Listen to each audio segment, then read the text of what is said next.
డైనోటూన్స్ తెలుగు. ఆదిత్య అనేక యాత్రలు చేసిన అన్వేషకుడు.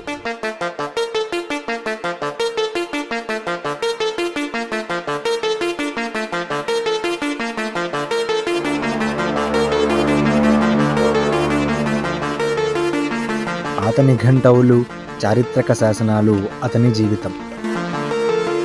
ఒకరోజు అతనికి ఓ పాత గ్రంథంలో ఒక గుప్త నక్షత్ర బిందువుల చార్టు దొరుకుతుంది. అది భారత్లో ఎక్కడ ఓ అజ్ఞాత గుహ గురించి చెబుతుంది.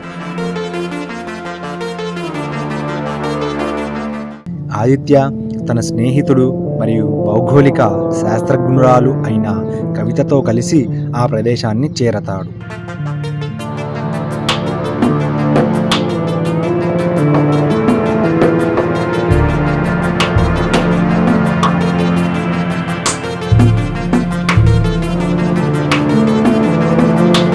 ఇక్కడ గిరిజనులు ఒక శాపగ్రస్త గుహ గురించి చెబుతారు. ఆ గుహలోకి ఎవరైనా ప్రవేశించినా తిరిగి బయటకు రావడం లేదు అని అంటారు.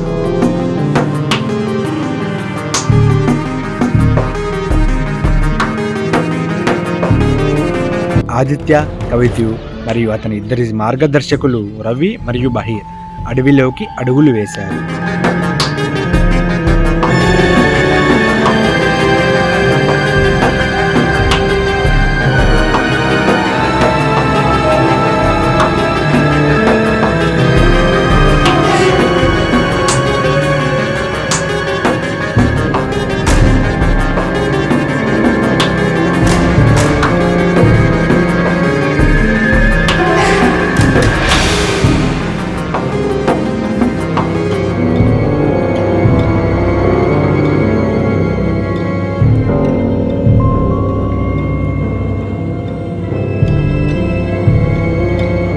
గంటల నడక తరువాత వారు ఓ పాత రాతి ద్వారం చూశారు.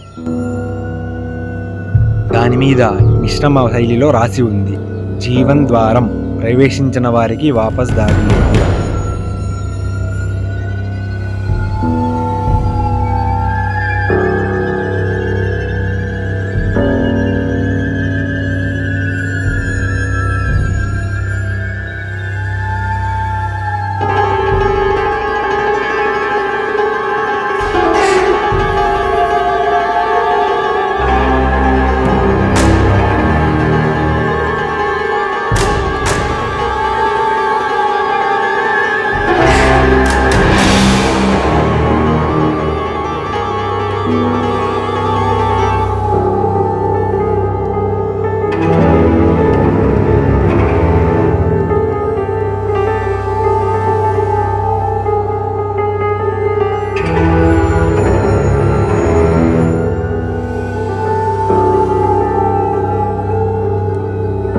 భయపడ్డ ఆదిత్య మాత్రం ఉత్సాహంతో తలుపులు తీసేశాడు.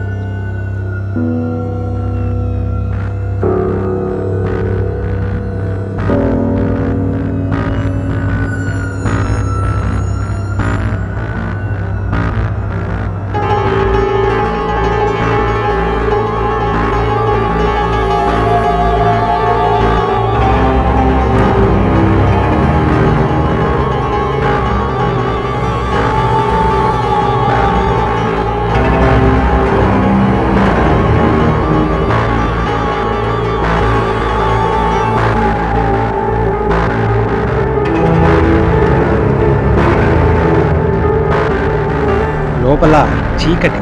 వాళ్ళు ముందుకు సాగగానే ఓ పెద్ద గది వచ్చింది.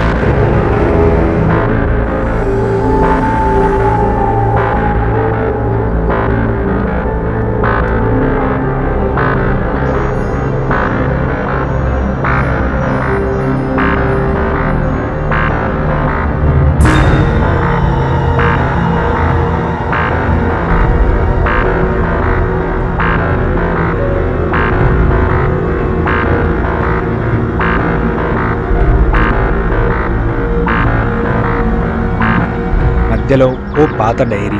అది ఒక బ్రిటిష్ అన్వేషకుడు రాబర్ట్ విల్సన్ది. అతను 1892లో అక్కడికి వచ్చి మరిచిపోయాడట. డైరీలో ఇలా రాసి ఉంది, ఈ గుహ లోపల ఒక శక్తి ఉంది.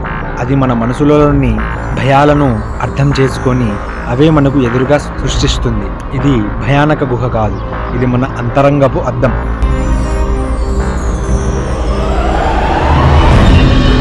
కవికి తన చిన్ననాటి జ్ఞాపకాలు చూపించబడ్డాయి. తన సోదరుడు చనిపోయిన ప్రమాదం,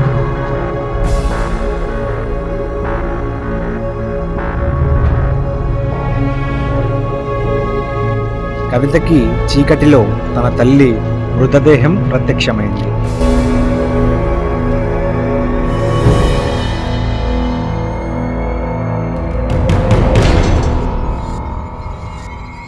అయితే ముందు ఒక వ్యక్తి కనిపించాడు. అతని తండ్రి. కానీ అతని తండ్రి తన చిన్నప్పుడే మరణించినవాడు.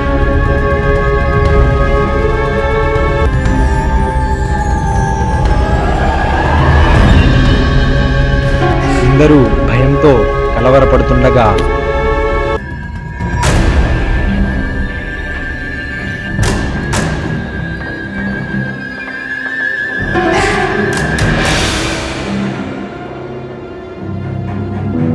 ఆదిత్య గమనించాడు. ఈ గుహ మాయల గుహ. మన భయాన్ని మనపై ప్రయోగంగా వాడుతుంది. భయపడకుండా మనం స్థిరంగా ఉంచితే దారి తెలుస్తుంది.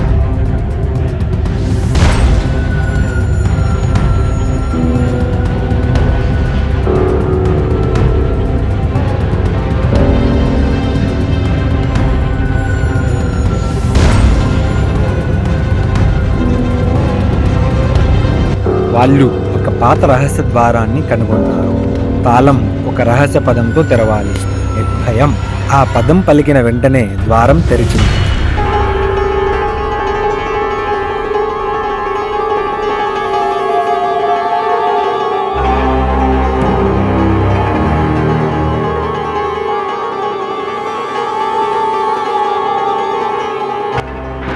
పాత నాణేలు, బ్రిటిష్ కాలానికి చెందిన ఆయుధాలు కనిపించాయి.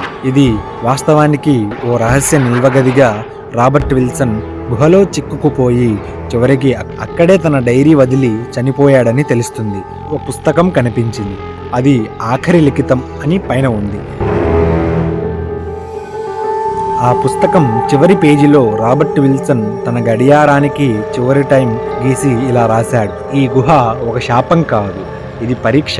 ఇందులో ప్రవేశించిన వారిలో ఎవరు తమ భయాన్ని జయిస్తారో వారు మాత్రమే వెలుపలికి వెళ్ళగలుగుతారు. మిగిలిన వాళ్ళు గుహలో ఒక భాగమైపోతారు. శరీరం కాలిపోయిన ఆత్మ ఈ గోడల్లో చిక్కుకుంటుంది. నేను ఓడిపోయాను, అయినా ఎవరు నన్ను కనుగొంటారని ఆశ. ఆ పుస్తకాన్ని చదివిన వెంటనే గదిలోని గోడలు కదలడం ప్రారంభించాయి. మడమకు మంటలు, పైనుండి రాళ్ళు పడుతున్నాయి.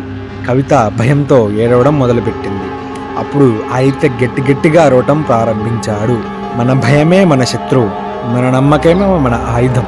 అతను రవికి, కవితకి, బహిరికి మబ్బుగా శ్వాస తీసుకోమని చెబుతాడు. ఆ ముగ్గురు మనసును స్థిరంగా ఉంచిన తర్వాతే మాయ తీరుతుంది. గుహ మళ్ళీ నిశ్శబ్దంగా మారుతుంది.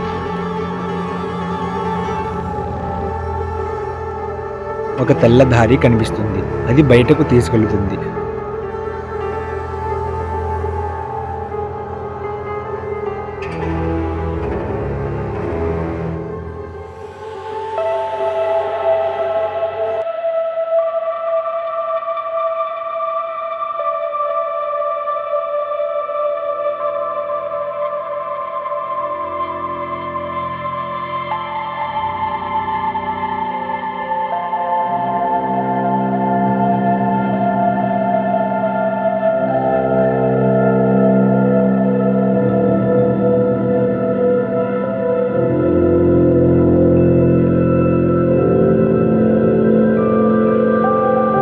వాళ్ళు నలుగురు కూడా భయాన్ని జయించి గుహ నుండి బయటికి వచ్చారు.